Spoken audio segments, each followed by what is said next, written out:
Guys अहिले चाहिँ यो चाहिँ अब फाइनली मेरो डिजाइनबाट चाहिँ बनिसक्यो। अब चाहिँ नि यो लास्टमा चाहिँ आफैले इन्जिनियरिङ गर्दा गर्दा सोच्दा सोच्दा के गरौँ भनेर यसो सोचेर आयो यो खोरलाई चाहिँ चट्ट यो चाहिँ यो यताको पार्टको हो होइन। यो खोर यो दुलो चाहिँ यताको पार्टको लागि फाइनली यो चाहिँ पानी हाल्नुको लागि यो पानीभित्र यो खोरभित्र बस्यो भने चाहिँ पुरा पानीले खत्तम पार्दो रहेछ। त्यसैले यो खोरलाई बचाउनुको लागि चाहिँ पानी चाहिँ बाहिर दिने, यो चाहिँ बाहिर दिने बनाइयो। अनि भित्र चाहिँ पानी नपसोस् भन्ने हिसाबले चाहिँ बनाइयो।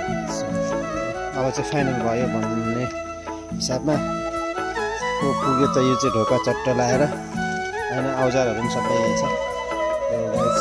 तपाईँहरूले फाइनलमा देखाइदिन्छ टाढो भएर ल।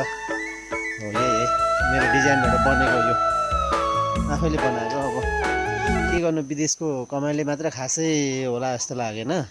विदेशको कमाइले मात्रै खासै उँभो लागेला जस्तो लागेन। यसो हात मुख त जोड्नै पऱ्यो मजाले।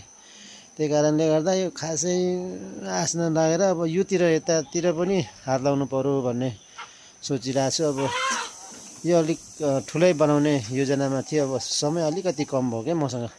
क्षमता छ अझै पनि, पुरानो छ अलिक।